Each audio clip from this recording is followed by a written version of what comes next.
হরে কৃষ্ণ। সুপ্রিয় সুধী ভক্তবৃন্দ, আশা করি সবাই ভালো আছেন। তো পরম পুরুষোত্তম ভগবান শ্রীকৃষ্ণের মুখনিসৃত মুখের বাণী শ্রীমদ্ ভগবদ গীতার জ্ঞান প্রচারের উদ্দেশ্যে আজকের এই ভিডিও। তাই পরমেশ্বর ভগবান শ্রীকৃষ্ণের কৃপা লাভের জন্য ভিডিওটি শেষ পর্যন্ত দেখতে থাকুন। ওম নমো ভগবতে বাসুদেবায়। শ্রীমদ্ ভগবদ গীতা প্রথম অধ্যায় বিষাদ যোগ, শ্লোক নং 40। অর্জুনয়ুবাচ অধর্মাভিভবাৎ কৃষ্ণ প্রদ্যুষন্তি কুলস্ত্রিয়া স্ত্রীযুদুষ্টসুবায়ে জায়তে বর্ণসংকর। বোঝার সুবিধার্থে উক্ত শ্লোকের শব্দ অর্থ নিচে দেয়া হলো, কৃপা করে সবাই একবার পড়ে নিবেন। অনুবাদ: অর্জুন বললেন, হে কৃষ্ণ, কুল অধর্মের দ্বারা অভিভূত হলে কুল বধূগণ ব্যভিচারে প্রবৃত্ত হয়, এবং হে বাঞ্চেয়, কুল স্ত্রীগণ অসৎ চরিত্রা হলে অবাঞ্ছিত প্রজাতি উৎপন্ন হয়। তাৎপর্য: সমাজের প্রতিটি মানুষ যখন সৎ জীবনযাপন করে তখনই সমাজে শান্তি ও সমৃদ্ধি দেখা দেয় এবং মানুষের জীবন অপ্রাকৃত ঐশ্বর্যে পরিপূর্ণ হয়ে ওঠে। বর্ণাশ্রম প্রথার মুখ্য উদ্দেশ্য ছিল সমাজ ব্যবস্থাকে এমনভাবে গড়ে তোলা যার ফলে সমাজের মানুষেরা সৎ জীবনযাপন করে সর্বতোভাবে পারমার্থিক উন্নতি লাভ করতে পারে। এই ধরনের সৎ জনগণ তখনই উৎপন্ন হন যখন সমাজের স্ত্রীলোকেরা সৎ চরিত্রবতী ও সত্যনিষ্ঠ হয়। শিশুদের মধ্যে যেমন অতি সহজেই বিপদগামী হবার প্রবণতা দেখা যায়, স্ত্রীলোকদের মধ্যেও তেমন অতি সহজেই অধঃপতিত হবার প্রবণতা থাকে। তাই শিশু ও স্ত্রীলোক উভয়েরই পরিবারের প্রবীণদের কাছ থেকে প্রতিরক্ষা ও তত্ত্বাবধানের একান্ত প্রয়োজন। নানা রকম ধর্মীয় অনুষ্ঠানে নিয়োজিত করার মাধ্যমে স্ত্রীলোকদের চিত্তবৃত্তিকে পবিত্র ও নির্মল রাখা হয় এবং এভাবেই তাদের ব্যভিচারী মনোবৃত্তিকে সংযত করা হয়।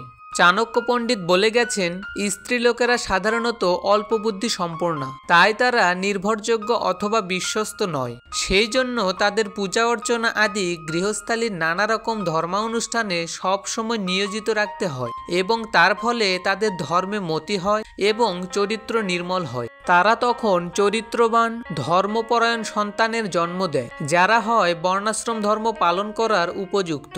বর্ণাশ্রম ধর্ম পালন না করলে স্বভাবতই স্ত্রীলোকেরা অবাধে পুরুষদের সঙ্গে মেলামেশা করতে শুরু করে এবং তাদের ব্যভিচারের ফলে সমাজে অবাঞ্ছিত সন্তান সন্ততির জন্ম হয়। দায়িত্ব জ্ঞানশূন্য লোকদের পৃষ্ঠপোষকতায় যখন সমাজে ব্যভিচার প্রকট হয়ে ওঠে এবং অবাঞ্ছিত মানুষে সমাজ ছেয়ে যায়, তখন মহামারী ও যুদ্ধ দেখা দিয়ে মানব সমাজকে ধ্বংসমুখ করে তোলে।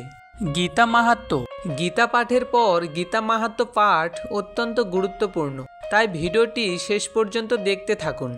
একম শাস্ত্রম দেবকী পুত্র গীতম एको देव देवकी पुत्र एव एको मंत्र तस्य नामानि जानि कर्मापेक्षम तस्य देवस्य सेवा। বর্তমান জগতে মানুষ আকুলভাবে আকাঙ্ক্ষা করছে একটি শাস্ত্রের, একক ভগবানের, একটি ধর্মের এবং একটি বৃত্তির। তাই একম শাস্ত্রম দেবকী পুত্র গীতম, অর্থাৎ সারা পৃথিবীর মানুষের জন্য সেই একক শাস্ত্র হোক ভগবদ গীতা। একো দেব দেবকী পুত্র এব, অর্থাৎ সমগ্র বিশ্ব চরাচরের একক ভগবান হন ভগবান শ্রীকৃষ্ণ।